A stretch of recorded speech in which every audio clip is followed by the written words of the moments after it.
All right. Welcome to Social Proof, a podcast about influence. I'm Beth, And I'm Nate. and we are thrilled to have Tiffany Dufu with us today. Hi, Tiffany. Hi there. I'm happy to be here. It's so great to have you. Why don't you? I am so tempted to just bubble over about all the cool things you are doing, but let's let you do that. Why don't you tell our listeners who you are and what you do with yourself? Well, the most important thing to know about me is that my life's work is advancing women and girls. That's pretty much why I'm on the planet. Every job that I've had, every dollar I've ever donated, every board I've ever sat on, every book I've written, article I've written, post I've ever uploaded on any social media platform Yeah. has in some way been about how do we harness women and girls' talent and power and ingenuity for the benefit of all of us. So that's why I'm on the planet. Right now, I feel really lucky that I get to manifest that purpose as founder and CEO of the crew. We match circles of women that collaborate to meet their life goals together. And we're very excited to have Bethany as one of our members. That's what I spend most of my time doing right now. Oh, I love it. Well, I'm really excited to dig into it. As you noted, I'm a brand new member of the crew, and I think Nate can attest. I talk about it a lot. Yeah. It's been very impactful in the short amount of time that I've been active with the organization. So, why don't you tell our listeners a little bit about the crew? Yeah, I founded the crew because I'm someone who is the cumulative investment of a lot of people, mentors, sponsors, my parents, my ancestors. But over the past decade or so, I would say, I've really benefited from having a peer group of women who know my ambitions. They help me to create a plan. They hold me accountable largely to what I say I'm going to do. And I don't believe there's any way that I could be where I am without them. It's as if we're all climbing a mountain together, but we're Yeah. kind of in the same place and we're tethered to each other. Yeah.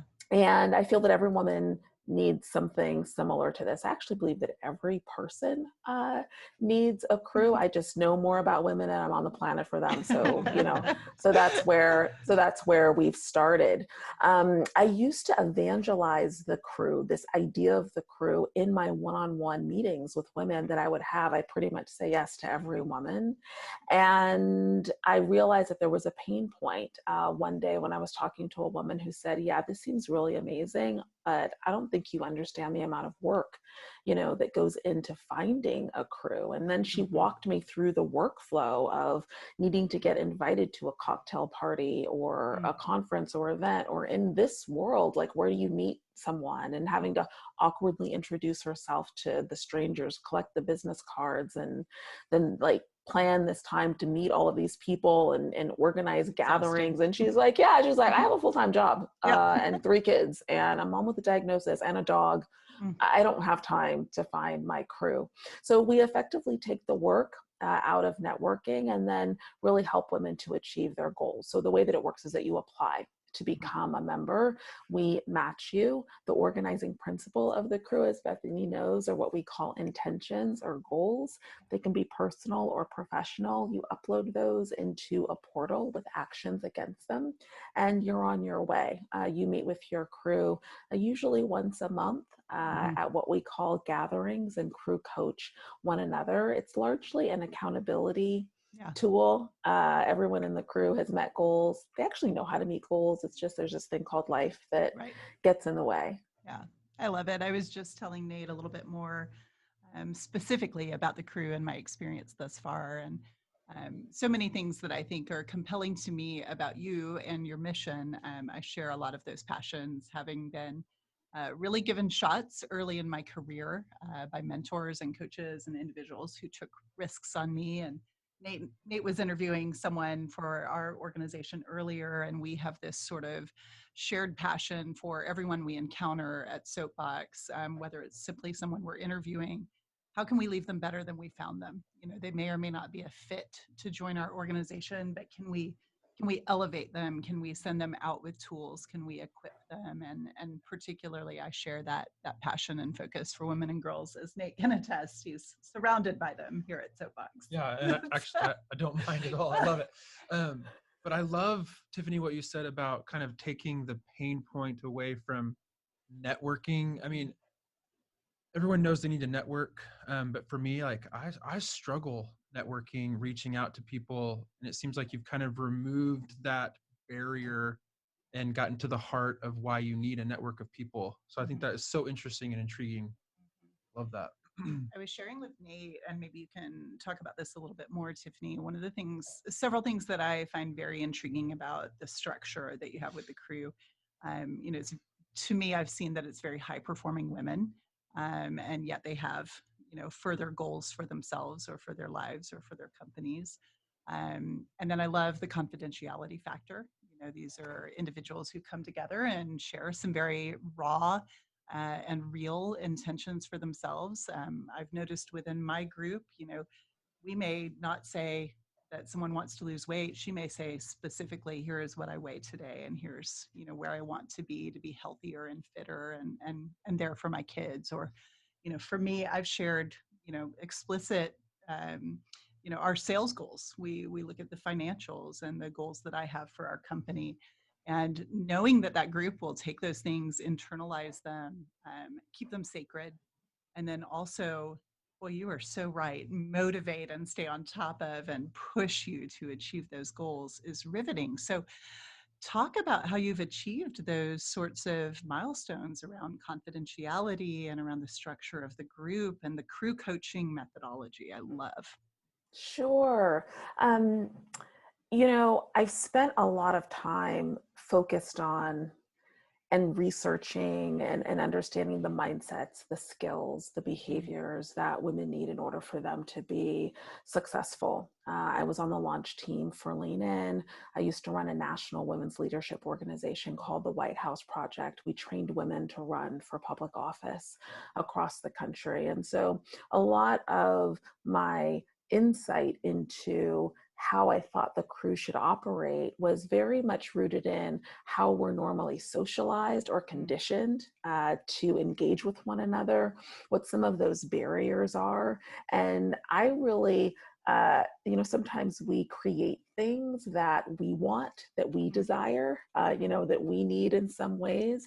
And particularly as an introvert, as someone who derives energy from, me reading a book or being by myself, I find it terrifying to walk into a room full of people that I don't know and have to introduce them. So, for me, it was all about how can we curate and create a culture in which there is safety. So part of that has to do with, one, the crew really being positioned as a separate social category. And I think that's important because we have other categories, whether they're family, friends, coworkers, neighbors, where there are often expectations and assumptions that come with them. So yes, your crew is there to support you, but in some ways they're able to do it and you feel safe because they don't have any stake in the game. No. They're not invested in your decision making the way that people who love you might be invested, or the way that a coworker might be invested if she's vying for the same promotion, or the way that a partner might be invested if he or she doesn't want to move to a new city, if you want to get that promotion. So it's a group of people that care about you, but that are not as invested. And I think that that's part of what creates the sacredness. Yes. But I think the other piece has to do with diversity, which I feel is really important in the crew and just in life. I think that we need more spaces, more experiences where we transcend the tribalism and we can come together to collaborate and see one another across boundaries. People like to talk about the importance of diversity, but I think what you have a responsibility to do in a community that's truly diverse is create the scaffolding to support people who might be coming together and having different expectations of one another, and to kind of put forth, Yeah. things that will help them to come to some consensus. And Bethany, that we do that through nomenclature. That we do that through crew norms. Just like in the beginning when we started, we have this crew norm around response time to each other, because in the beginning, it turns out that people that come from different backgrounds and different communities, and specifically from different industries, have a different notion of time. Yeah. And what an appropriate response time is. And we would have conflicts with members who would say to their crew guide, my crew member has ghosted me. And then we would talk to the other crew member. She'd be like, what is she talking about? Like, I'm in the publishing industry and it's been 2 days. I was like reading a manuscript, but that was like a publicist, who, if you don't respond in 4 hours, you're like ignoring her. So I think it's things, it's I like to call it radical intentionality. Around really supporting people and learning how to interact with one another in ways that are not based on assumptions or judgment. In fact, we refer to the crew as a judgment-free zone, but just everybody trying to do our best to move our lives forward together.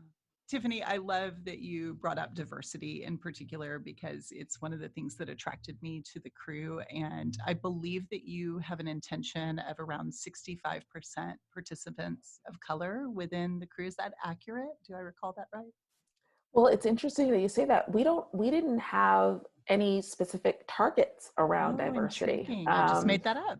When I put the call out to women, we attracted a diverse audience. And I will say that I can't write one line of code. I have 2 English degrees, but I am proudly the architect of our algorithm that helps to enable the matching. And it does prioritize diversity. And certainly when it comes to racial, ethnic diversity, it does call for a bit of a Noah's Ark. I mean, and when you do that, when you say, I want 8 women, and I want women who are of African descent, women who are of Asian descent, women who are Latina, women who identify as white or Caucasian, when you do that, you're going to end up, it turns out, mathematically, with the majority women of color community. And so that's how that happened. That's intriguing. Well, I mean, to your point, it has brought such depth to our conversations, because our crew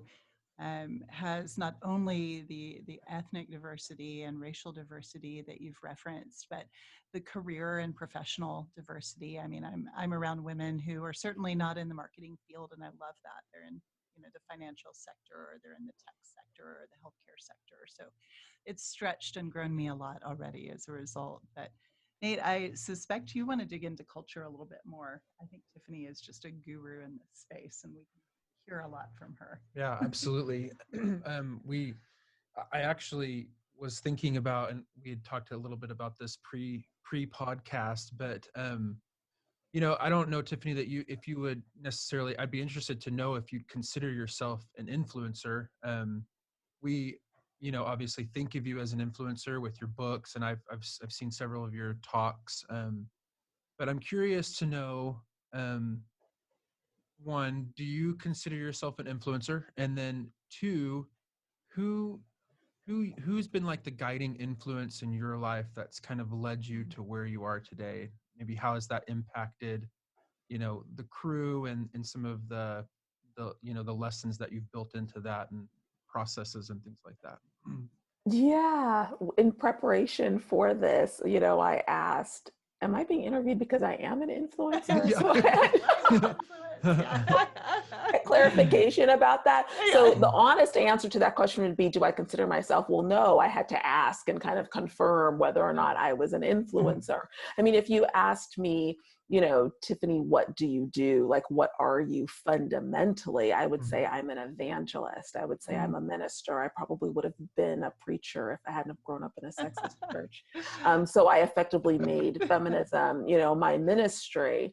But do I believe in persuading people to take action on the things that I care about and that I think are important, through written communication, verbal communication? Yes. And do I use social platforms in order to help them to do that? Because I want to create change in the world.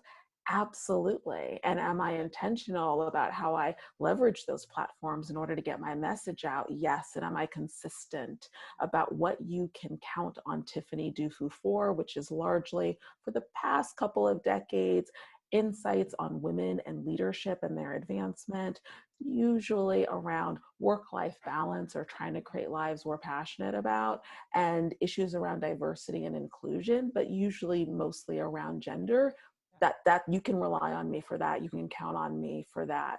But I would say that my entry point was not, I'm going to be an influencer. My entry point was, I want to create change in the world. What is available to me in order to do that?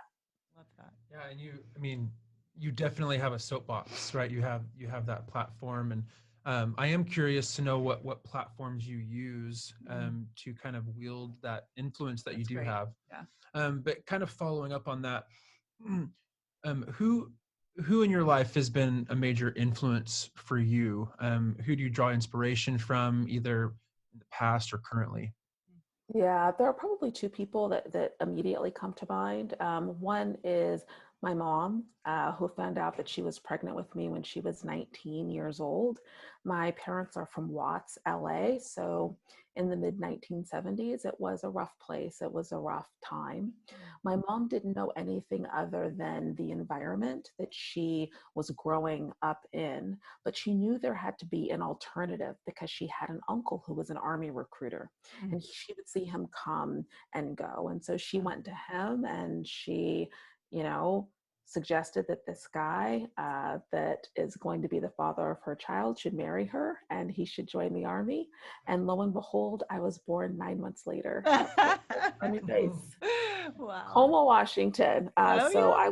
I was the persuasion is in my blood. Yeah. I Um, love that. and so I grew up, um, in a nice, lovely house with a white picket fence around it. My father, who had to kick an addiction to even pass the physical exam to get into the military, eventually went to college on the GI Bill. He earned a PhD in theology.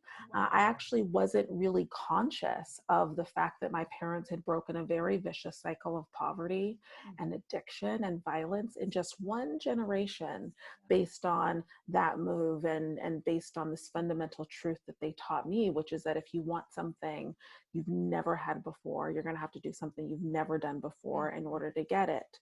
So part of the reason why she comes to mind first is because my mom had chosen to be what I call a non-paid working mom, because I think all moms are working moms.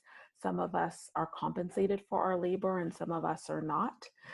But because of that decision, when I was 16 and my parents got divorced, all of the social, economic, political capital that I thought was our families. Of course, at 16, I would not have described it that way. I wouldn't have used those words. I learned was only our dad's, you see, because he was the one who worked outside the home and who had the college degrees and who had the awards. And unfortunately, my mom spun back into those vicious cycles of poverty and addiction and violence with her second husband. So I spent, my early 20s, late teens trying to save my mom before learning that you can't do that with someone. And every day I get up and I'm very committed to getting to as many women as possible and whispering in their ear something that my mom used to tell me when I was growing up every day, which is that, Tiffany, you're so smart, you're so beautiful, you're so loved. So she is absolutely my primary inspiration, and that my life's work of advancing women and girls is certainly tied to tired to that. And then I have to mention a woman named Marie C. Wilson, who built the Ms. Foundation. She started Take Our Daughters to Work Day. She founded the organization that I eventually ran called the White House Project. I refer to Marie as my political mother. She really, I worked for her for 6 years before I took over the organization. And she was as tough as nails, the toughest boss that I've ever worked for, but someone who really believed in me and saw my potential and gave me opportunities, let me fail, then raked me over the coals for it. And we just kept doing that over and over and over again, until she thought I was ready. But I would not be where I am. Certainly the platform was informed by Marie's endorsement of me, her sponsorship of me, her communicating to people, this is Tiffany Dufu, she's a superstar, so look out for her, and making those introductions early in my career is part of how I am where I am, and I think her as well. That's phenomenal. I love that. Yeah, I do too. I love that advocacy and that championing. We think a lot about that as we attempt to, I think, advance our team members, and then we at Soapbox also have this community of 7,000 individuals who, are attempting to make their living often from their living rooms as influencers or creators. And, I think we have an obligation to inspire and support and bring opportunities to those individuals as well. One of the things about the way that we're structured is that I believe you've got all of these amazing rock stars like yourself who, perhaps are in the Mississippi Delta or in Watts, LA, and they don't have access to the large brands and companies that we do every day. And so we can almost be matchmakers, right? We can take these individuals who are stellar photographers or copywriters, and we can say, do what you do well, hone your skills, and we will pair you with brands and allow you to wield your influence. And, I guess my question for you in that is, influence and influencer can often have a negative connotation. There are so many individuals, they abound on the internet who are, just taking selfies and pursing their lips, and it's about style and it's very shallow. And we believe, again, in this network of primarily women who have skill sets and need someone to endorse or advocate or spend their capital on them to give them opportunities. And so I guess I would like to understand, when you think about the word influence, how do you wield your influence? Are there non-negotiables? Are there things around Tiffany's personal brand that you won't budge on in terms of how you project yourself into the world that our listeners can learn from? Yes, I think of it in two ways, as you're talking. One is in a very substantive way that I'm not sure, someone listening is really thinking about, which is really understanding and tapping into what, for lack of a better term, you might call your superpower. One of the things that I've learned throughout my career is that what you do is far less important than the difference you make. Each one of us has something very unique that we bring to the world, that if we don't unleash it, if we don't allow the world to experience it, the world will never experience it. It won't be unleashed, and you'll be depriving the world. And understanding what that is for you, the difference that you make, separate and apart from your job, your livelihood, the skills that you have, I think is really important. Years ago, I spent a chunk of my career as a nonprofit fundraiser. And I was leaving an organization, and my claim to fame, or so I thought, at that organization, was that I had helped raise $1 million, which was matched by the Gates Foundation, and created this endowment for the school that was just burgeoning school that allowed for the school in perpetuity to push off this financial aid bucket. It's what allowed the school to be diverse. And I was so proud of this legacy that I was leaving, and I was moving to Boston. And the school had this culture, speaking of culture, I'm looping back around, this tradition of recognizing people through a really fun exercise where they would basically take a song and cover it. So everybody would come up with the song, and then they would alter the lyrics to reflect the impact that you made there. So as I was packing my box, and I was leaving, I knew what my song was going to be. It was going to be, I think it's the OJ's Money, Money, Money, Money, dun, dun, dun, dun, dun. I was like, that is going to be That's my my song because I raised $1 million. Okay. And that was going to be it. So I was really taken back when it was time for my song. My colleagues like get up and they go to the front of the room and they've got their pieces of paper with the lyrics. Yeah. And they start singing a completely different song. You're I like, forget who sings this song, but it's the we can see clearly now the Yeah, rain is yeah. gone. Obviously, I can't sing very well. Yeah. We can see all the obstacles in our way. Yeah. Tiffany is guiding us in all our goals. Tiffany is bright, bright, right in every way. She is the Wow. compass we've been waiting for. These are the lyrics to Yeah. the song. And I was like, whoa, what? Yeah. I raised $1 million, and like none of the lyrics of the song have anything to do, with what I did. But later, I really discovered my own superpower, which is helping other people to achieve clarity through guidance and encouragement. Often your superpower is what you do in your day job that usually annoys you because you always end up doing it, Yeah. but it's not your job. Like the great thing where insight. you're like, I don't know why I always end up doing this. They do not pay me for this, right? And for me, it would often be corralling people, spending time with an individual who needed support. So for me, part of my superpower was, Tiffany, you're someone who can help people to achieve clarity through guidance and encouragement.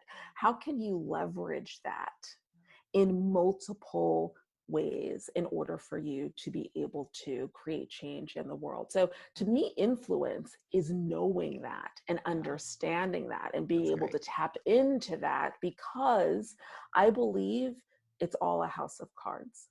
And your influence has to be rooted in something that cannot be taken away if Facebook folds, Twitter folds, LinkedIn folds.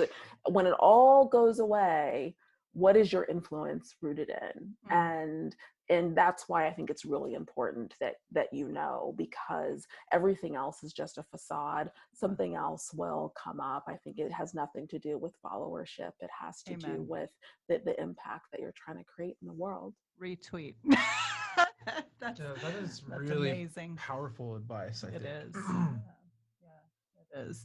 Nate and I spend, I think, a lot of time talking about this, even in our company. We're constantly thinking about, how do we wield influence? How do we inspire others and create an environment of storytelling and positive influence? And it really doesn't boil down to the platforms. In fact, a lot of times I say that we're a crowdsourcing organization. We're a mechanism for brands to connect with consumers, and the platforms may indeed fade. So I'm quite thrilled that you brought that up. I have practical influencer strategies as well. I mean, that's my overarching substantive strategies. One of them is consistency. If you Google my name, you will see that I've pretty much looked the same for a very long time. I don't change my hair. I've had the same hairstyle for 20 years. I usually wear these. Every once in a while, somebody will gift me something and I'll have to end up wearing it for that picture. But for the most part, you've seen these earrings, certainly for the past 15 years since my husband gave them to me when my son was born. I think that there's, it's helpful for people to kind of know what to expect. And I'm pretty consistent with my content. And I don't really kind of change course on that. And I have a pretty staunch rule that I only speak when I have something to say. So it drives, social media managers crazy because they're like, you haven't posted and blah, blah, blah, blah. And I'm like, I don't have anything to say. I'm not posting anything until I have something that I feel like will help make a difference, in the world. So I feel really strongly about some of those things. Yeah. Tiffany, I have kind of a funny story to share with you. I joined the crew, as we were talking about, fairly recently. I think I applied in late summer and was happily accepted and matched with my crew.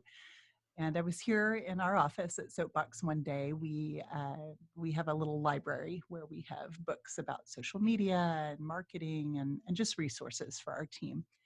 And I looked over and I saw your book on our shelf and your face looking at me, literally the week that I had my first crew gathering. And I forgot that I had purchased this book. I want to say 2 years ago. When was your book? When did it? 2017, I think. Okay. Yeah. 2017. Yeah. I feel like I bought it I know I bought it in December of either 2017 or 2018. But it was just such a funny full circle to just look over and see your influence with me even then. So actually, I'd love for you to talk a little bit about the book, Drop the Ball, if you don't mind. Yes, the title of the book is Drop the Ball, Achieving More by Doing Less. I wrote a book called Drop the Ball because I used to be a person who was terrified of ever dropping a ball. I thought it was awful. It meant I was failing to take timely action. I was disappointing myself, my family, my community, the people I cared about. It sounds dramatic, but I used to feel like I would be disappointing the entire Black race if I ever dropped the ball, as in, if I mess this up, they're never going to hire a Black person again. And what happened was not that I developed some amazing strategy for how to drop the ball. What happened was that I reached a point in my life, like many of us do, where I could not keep those balls juggling in the air. For me, my moment was the birth of my first child. I've spoken to hundreds of women and listened to their stories. It could be you finally got the promotion and discovered it's a lot harder to be the boss than you thought it was going to be. It could be a diagnosis. For many people in this environment, it could be a viral pandemic and an economic recession that has just put a lot of pressure on you. Lo and behold, though, when my world came crashing down and balls were rolling all over the floor, I made a really life-changing discovery, which is that Armageddon never hit. In other words, all of the things I had always told myself would happen if I ever dropped a ball didn't happen. No one fired me from my job. No one called me to tell me that they didn't love me anymore because I didn't respond to their text message or I missed the birthday party. The NYPD didn't come and read me my Miranda rights because I had these orange citations piled up because there was this, in New York, it's so crazy. I'm not originally from New York, I'm from Seattle, but you have to move your car back and forth across the street for this thing called alternate side parking so they can clean the streets. And if you don't move your car, you get this orange citation. And one of the dynamics of me being a new working mom was that every day I would be rushing home from the office to relieve our childcare provider, and I wouldn't have time to move the car. And then I would get so engrossed in like feeding my baby and doing all of this stuff that I would inevitably forget. And then like all of these orange citations piled up. And I was always afraid that somebody was eventually going to come and arrest me, but they don't. By the way, I don't know how many of those things you get before they come and arrest you, but just so you know, it's a lot. Nobody ever comes. So I just started questioning like, okay, why was I so stressed before? Why did I feel so much pressure to keep all of these balls in the air so flawlessly my entire life?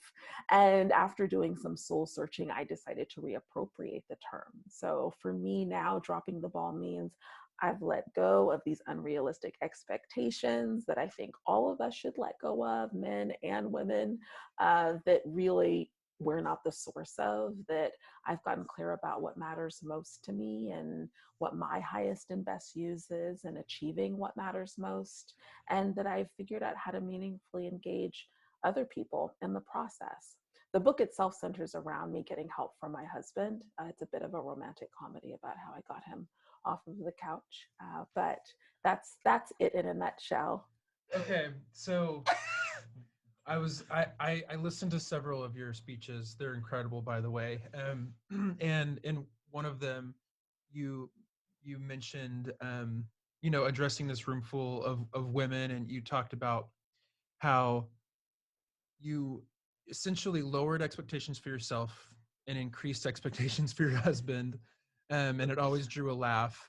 But yeah, I've been thinking about that though, and what the role of a man is today, and what our role is to empower women. I think for myself, I've been in many roles where I have a female, a female boss or a female leader.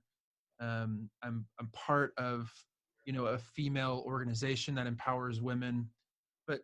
but I think there still is this feeling like, okay, what is my role? What is my responsibility? What are my blind spots, as a man when it comes to empowering the women around me? And so I'm curious if you ever get, asked that question, and what your response is to a man trying to understand, trying to do his part.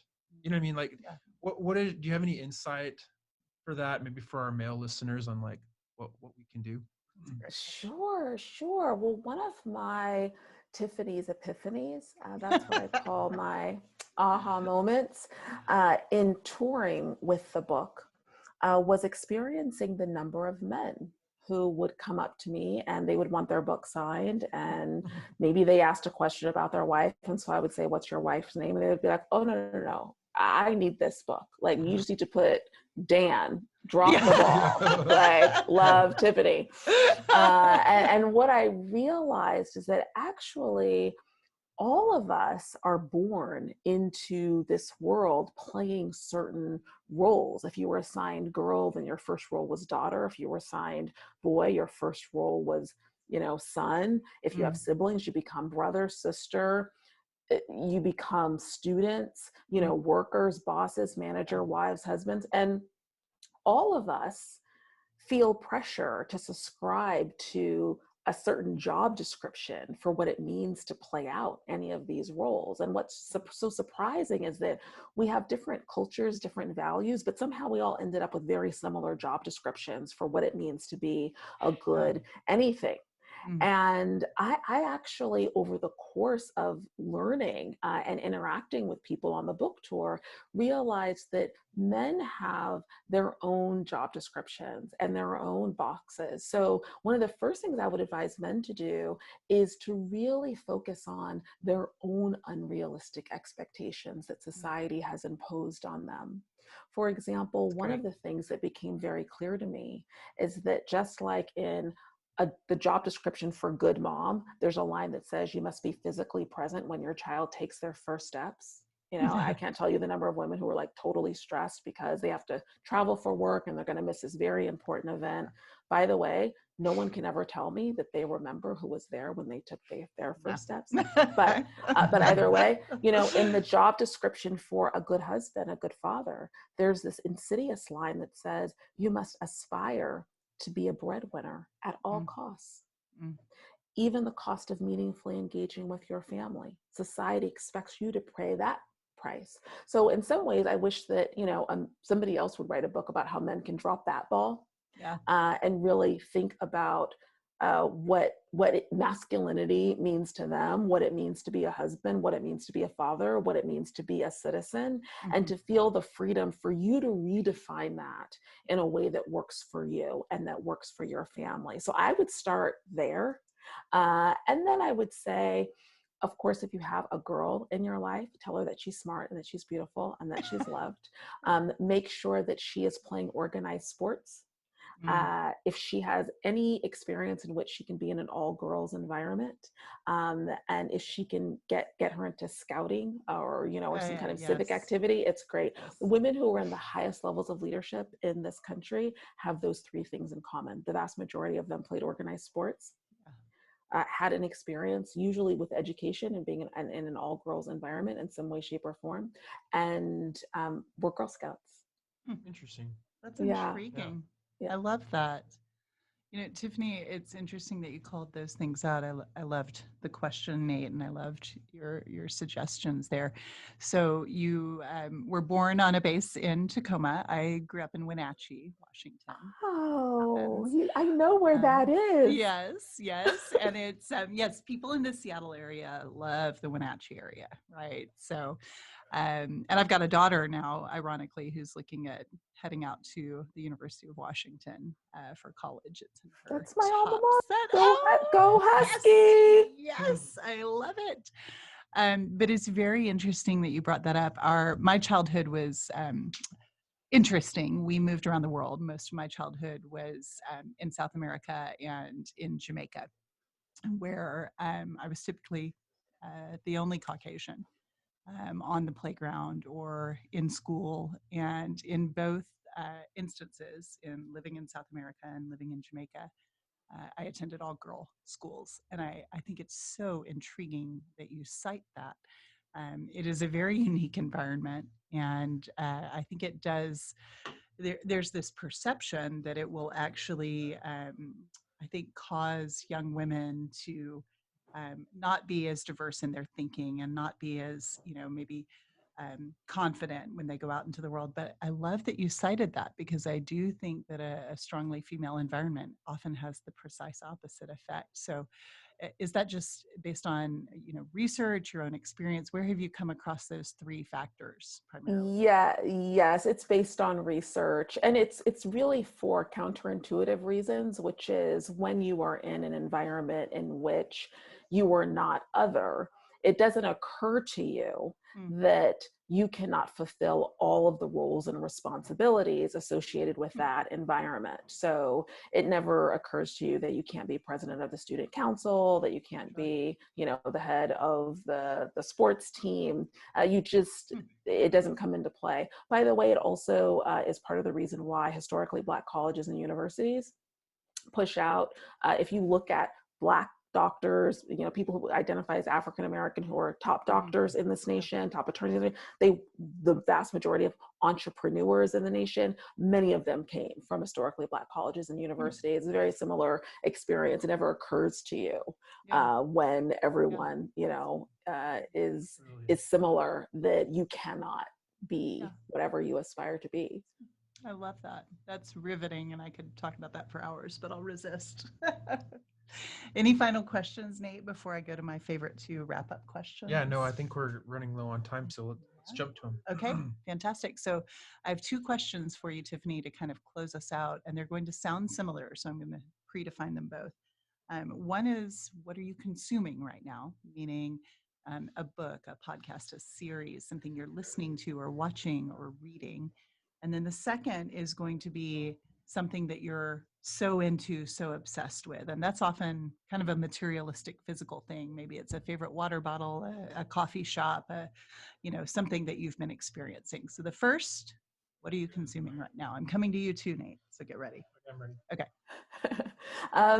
Right now, the book that I'm reading is called Founding Sales. I'm an entrepreneur, and so I read a lot of books that are related to helping me with my company and entrepreneurship, and it's a really great book around just B2B sales. What I am obsessed with? What's the second what one? are you so into right now? What am I so into right now? So it's funny because I thought, what do I want to say? But what if anyone who knows me would say? Would say, yeah. So it's like, I have to be honest. Yeah. And the honest answer is that anyone who knows me would say, Tiffany is obsessed with Masterclass. I don't know if you watch Masterclasses or are familiar with the platform, but yes, Nate's pestering me to do Masterclass for our team. So yes, did he put you really up to obsessed. This? No, he didn't at all. But I'm obsessed with watching them. I almost feel like I could create a whole content franchise around my Tiffany's epiphanies from each masterclass that I watch. But right now I'm doing Margaret Atwood's. Oh, wow. Okay. I may have to have an offline conversation with you about this. I love that. Yeah. All right, Nate, what are you consuming and what are you so into? Okay. So mine is not very cerebral. I'm a kind of a fantasy nerd. So I'm listening to Ready Player 2. It just came out. Love that series. So listening to that. And then right now, what I'm so into is it's fall football. So it's winter football. It's kind of being pushed out. But yeah, I'm really intrigued by Jalen Hurts and his story, and his journey from like Alabama to Oklahoma to now the Philadelphia Eagles, and he's starting this week against the Saints.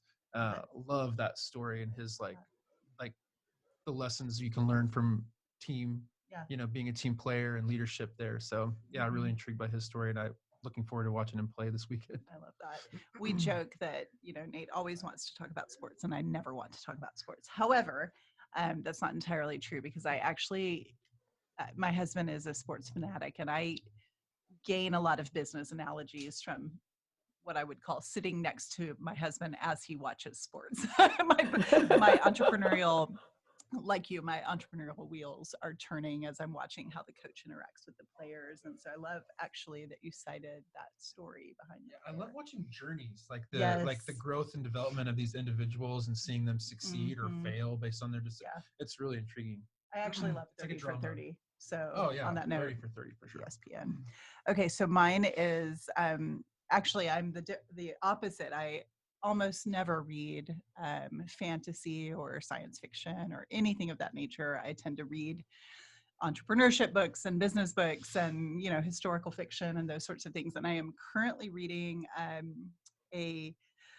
I guess it's a fantasy book that I'm really into. It's called The Starless Sea by Erin Morgenstern, and the writing is breathtaking. I love that you called out your English background, Tiffany. I am a lover of words and a lover of copy and a lover of strong communicators, and I kind of equate this book to the Harry Potter series because it's just so riveting and eloquent and detailed, and it really takes you someplace else. So I'm enjoying that. And then I'm going to just be a nerd here and say that the thing I am so into really is the crew. I am so obsessed with my crew. I am, and Nate can vouch for this. I just, after we've had our crew gatherings where I've checked in on my goals, my intentions, I get so much out of what you've crafted and the things that you've built around norms and crew coaching, and I have derived a lot of things that I think I've brought back to our business. It's just been an amazing experience. Well, I could say that I have seen I guess, subtle shift, and I guess it does coincide with the time you started the crew, just this new, like, renewed energy and enthusiasm for the business and for life. And like, she doesn't sit still anymore. She's always, I don't know if steps are part of your crew goal or what, but she's like obsessed with moving. I'm like, will you please just sit down and talk to me? She's pacing around the office. I'm pacing while I'm talking to him. It's hysterical. She's afraid she's going to get in trouble by her crew members, I think. So it's true. There is some serious accountability there. I know they're going to hold me accountable. So yes. Oh, that's wonderful. That makes me so happy. I love it. Well, Tiffany, it's been a total honor and pleasure to have you on. I have learned so much from talking with you today, and I'm really grateful that you carved out time to be with us on Social Proof. Thank you. Thank you for the opportunity. It's been a treat. Thanks again. Take care. Thank and we'll you, Tiffany. talk soon. Bye-bye. Have a good one.